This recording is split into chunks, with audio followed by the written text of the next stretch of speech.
So hello and welcome to my video. I hope you're having a wonderful day. Here is beautiful outside. It's 21 degrees.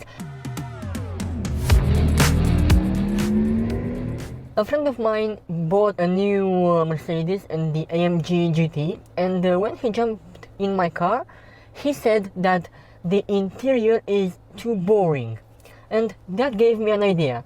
So the question for today's video: is this interior too boring? Quick background check. Before buying the Taycan, I was actually about to buy the AMG GT 4-door because I wasn't searching for an electric car. I was searching for new cars within my budget. The AMG GT and the Porsche Cayenne Coupe were two of the competitors for this car. I went to the dealership and they offered me the test drive unit, which was max spec'd out with the cream interior, the matte black or the gloss black exterior, with all the bells and whistles, the AMG steering, and all sorts of interior features. When I stepped out from the test drive, with the corner of my eye I saw the seat that was detached, the stitching was detached, and the leather was actually out of the seat. I don't know how to call it, so it was split like that. For that reason I skipped the AMG GT, because you pay this amount of money and you have one of the most important features of the car, which is the seat. It was already with some defects, and that was a deal breaker for me. And then I was searching up for the Taycans. I searched for the charging station, and there I found Porsche Taycan, and the owner kindly let me to check out his car, and he had 20,000 kilometers already. I think it has 21 or 22,000 kilometers. The interior was spot on. The interior was brand new. It was with some wear and tear, but far from the Mercedes interior. And when I was searching up on YouTube for these kind of informations, I wasn't able to find them. So what I think about this interior: when I stepped in it, I felt like a completely different world.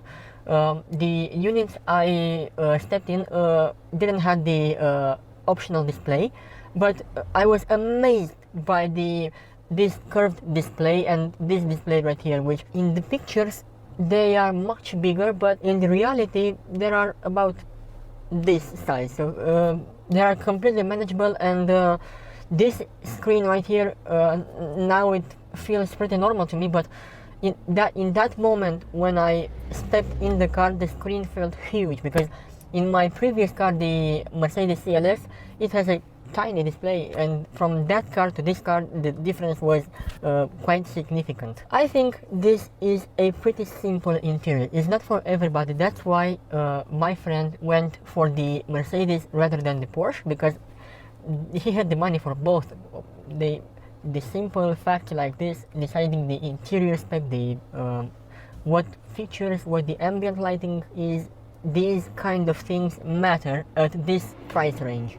Another thing that I was really pleased is the steering wheel. It is pretty simple. It's no screens, no nothing, no BlackBerry square thing. I actually hate those. I don't understand them. I've been in Mercedes for the last 6 years, and not only my car but also many other cars, and this touchpad, it was really annoying. So I definitely didn't want that steering wheel. And when I stepped in the Porsche, it felt like this is the right thing for me. I wasn't searching for 5,000 buttons on the steering wheel. I just wanted to change the volume and a few other buttons, the back button, and the most important of them all is the drive mode switch. One big advantage that this car has is the Android PCM, because the Mercedes has its own operating system, and it's not that easy upgradable. In about 3 to 4 years, more screens will come, and let's say this screen becomes outdated.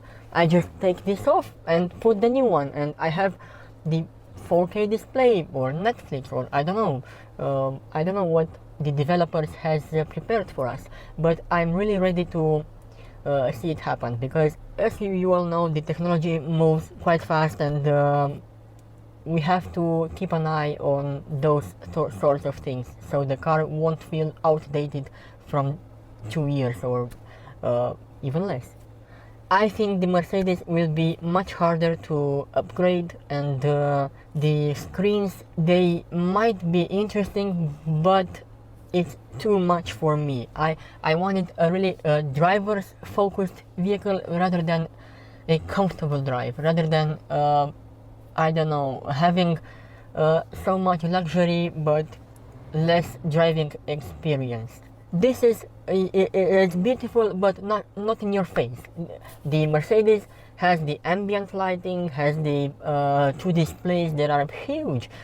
These ones are small. I'm not that kind of guy, and I was really thinking about this.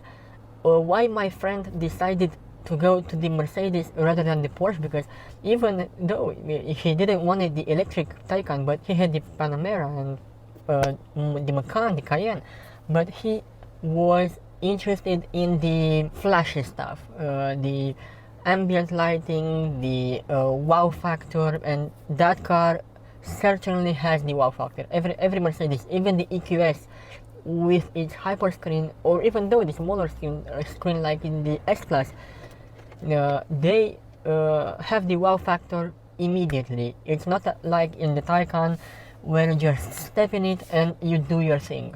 The Mercedes, you don't have to drive it in order to enjoy it. In the Taycan is the same thing as well, but different. My question for you, would you prefer the EQS's design or the Taycan's design? We don't speak right now about the driving experience. We are just comparing the interior designs. Let's say you could have the Taycan's agility and S-Class's interior, or the S-Class's agility and the Taycan's interior. What would you choose? And with that question, I will leave you today. I hope you learned something, and if you do, please leave the like button, and if you have any more questions, let me know in the comments below. Ciao!